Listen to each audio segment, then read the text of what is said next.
Hi, I'm Flora Osei. I'm the Human Firewall at RSA, also known as the Cyber Culture Training and Awareness Manager, and I've been with RSA for about 18 months. What does the Human Firewall do? Firstly, RSA is the only place that calls this job that, but I really do like that title. It sounds like I'm a superhero, so thanks for that job title.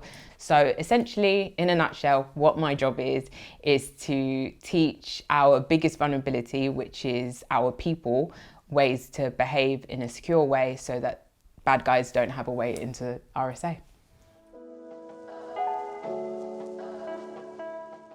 If I compare the industries that I've worked in, insurance surprisingly has been the one where I've had more of a positive experience as a black woman. Straight away, I felt like I could show up as Flora and not the rehearsed version of me where you hold certain parts of like yourself back, which is what I felt like I had to do when I worked at previous industries. And it's so surprising because insurance just isn't the place that you would really think, yeah, insurance, I have to put a mask on. But no, not at all. So for example, my boss asked me, do I feel comfortable with the fact that I may be the only black girl in the team? That is a completely fair question for you to ask because it is something that I was thinking and it made me feel seen. It made me feel like, okay, he acknowledges that, he sees that it's something that could be a challenge for me and he's acknowledging that and hopefully trying to reassure me and create a safe space. So the stereotypes that have been projected onto me as a black woman, I'd say the biggest one has been the word sassy. One of my previous managers always used to say to me, because she was very supportive, she used to say to me, don't let them dim your light. And what I felt with that word, anytime I was labelled it, my light was being dimmed and I was retreating within myself a bit more. So it meant that, you know, if there were certain conversations happening, whether that be in a business sense to make decisions, I would hold back from contributing to them because I didn't want to say the wrong thing. And then it would be like, oh, there she is being sassy. And how I see the word sassy is maybe someone that's like confrontational or answers back or, you know, might be rude. And that's not who I am at all. And I feel like it's a word that's used often to label black women because maybe black women might be a bit more boisterous. But then to hear that my friend who isn't as like extroverted as I am is also labeled as sassy when she was probably one of the most quiet girls in school, I'm like, how are we both sassy? So yeah, and I know in some cases it's not people trying to be malicious, but this is how deep rooted it is. And, you know, saying such a throwaway word or thinking such a throwaway thing, it might be something that you say for a second and then you forget 10 seconds later. But for me, it's something that stays with me forever.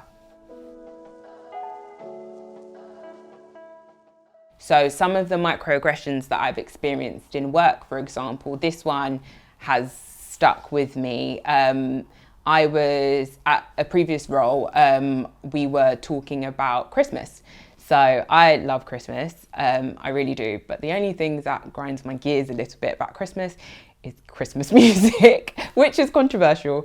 But then one of the people that were within the discussion turned to me and said to me, oh, well, if you don't listen to Christmas music, what do you listen to? 50 Cent and Jay-Z at the dinner table. So I feel like her turning around and saying that was a microaggression, and that's her perception of black people. Oh, you're black, so you must like Jay-Z. Whereas I can't really name that many Jay-Z songs if Beyonce's not on it. And I think those are the kind of things that you may see, like, you know, a white colleague might see as harmless, but that comment was probably made about 5 years ago, and it's something that will stay with me for life.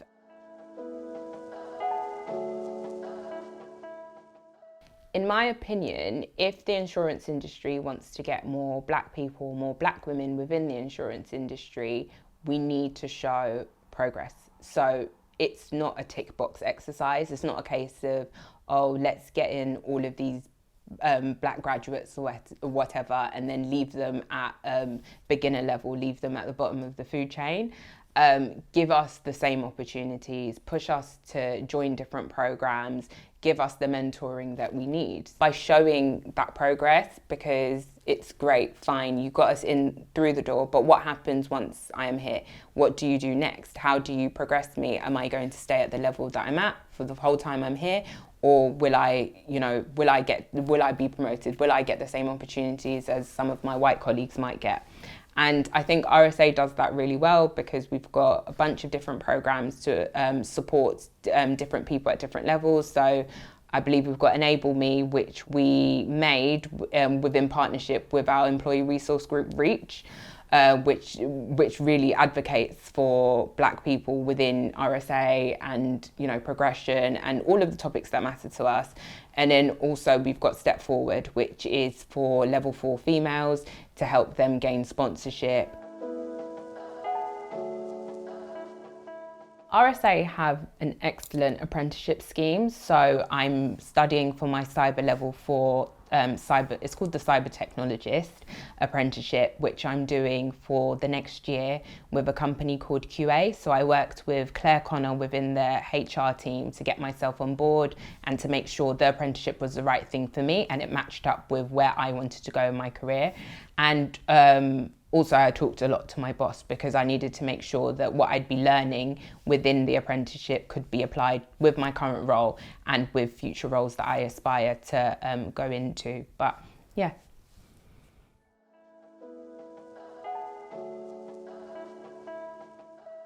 So when you're joining a team where nobody looks like you, it's a bit daunting, because you do start thinking, oh my God, you know, how will they perceive me? You know, I've got my own perceptions of how I think the team will be, but how will they perceive me? And I've worked with great colleagues whilst I've been at RSA, whilst I've been elsewhere in the insurance industry, and you meet such a range of people. Like, I did not think I would join a career as a 30-year-old woman, and probably one of my closest people at work, I believe he's probably in his 50s or 60s, but I love having a conversation with him. Like, he brightens my day. So don't let that hold you back. Don't let that fear hold you back, and show up as yourself, because, you know, you're yourself for a reason, and you are unique as a person, and your ideas are unique and they will be valued. I think what colleagues need to do is just be a bit conscious about your unconscious. Like, just be a bit more aware of those things that, you know, you might not even realize that you're thinking. But with that said, I don't want anyone to ever feel uncomfortable around me. Race shouldn't be something, you know, we shouldn't feel uncomfortable about it. We should be able to have these open conversations. You should be able to ask questions, to understand. Yes, there are books that you can learn from, but, you know, I wouldn't want anyone to read a textbook of Flora and then think, yeah, I know everything about you, rather than just asking me and getting to know me. Black women wanting to come to insurance, just go for it. First of all, we might get to work together, so come along. Don't let your perceptions get the better of you. Don't sit there and think, oh, I'm just gonna go there and work with a bunch of white men, because that's not the case. So don't let that hold you back. Don't let that fear hold you back, because if I can do it, you can. Not to be cheesy.